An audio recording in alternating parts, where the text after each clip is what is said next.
Hello, what's up guys, and welcome back to my channel. This is your Taekwondo instructor here in Singapore for 9 years. Just giving you a brief background. My students are doing their basic blocks and basic stances as well.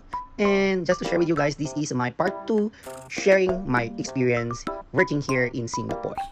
And we will start sharing right now. Well, one thing that I learned here in Singapore, if kapag first time mo bilang OFW, kailangan mong lunukin yung pride mo dito. Hindi pwedeng mas mataas yung pride mo kaysa sa magiging amo mo. Kasi sharing with you guys, nag-work ako sa Pilipinas for how many years as Taekwondo instructor, and I'm very independent about that.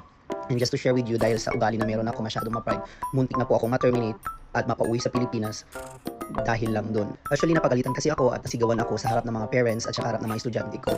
And that time nung napagalitan niya ako, tinitigan ko lang siya habang sumisigaw, and sabi niya na parang galit na galit daw yung itsura ko, which is hindi dapat daw ganun yung dapat ipakita ko. Pero sabi ko naman sa kanya, mali kasi yung ginawa mo, sabi ko sa kanya. Supposedly, kung gusto mo akong turuan, wag mo akong sigawan sa harap ng mga magulang o sa mga bata. And yung argument na yun, sinabi niya na kahit ano daw mangyari, siya pa rin daw yung amo at wag daw akong titingin ng ganun. Kapag daw pinapagalitan daw ako, titingin na lang daw ako sa baba, yuyuko ako, ganun. And just to share with you din guys, na yung una kong amo nun is Korean, and one of our isa sa mga challenging na part nung nagkatrabaho ko sila is yung communication barrier, kasi hindi naman sila fluent sa pagsasalita ng English.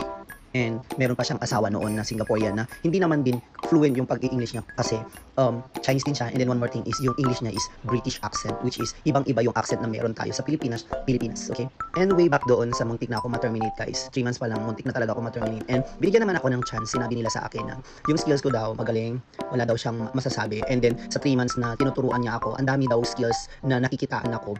And na-compare pa ako sa ibang mga Filipino workmate ko regarding sa skills na meron ako. Kaya lang daw, yung attitude ko yung may problema. And nag-decide siya na, uwi ka muna, sabi niya ganun.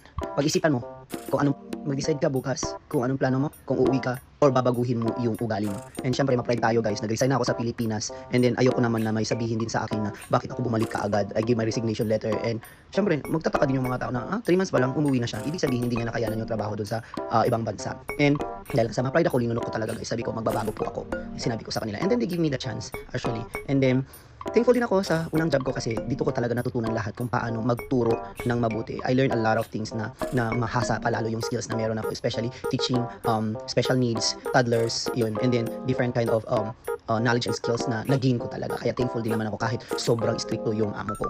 And yun guys, yun yung natutunan ko talaga na kahit anong mangyari, gaano ka man kagaling, kahit anong experience na meron ka sa Pilipinas, always humble down yourself, and then huwag ka masyadong ma-pride. Bilang OFW, dapat babaan mo yung pride mo. Yun guys, number 1 yun. Para sa ganun, yung flow ng work is swabe lang at walang, walang stress. Yun guys.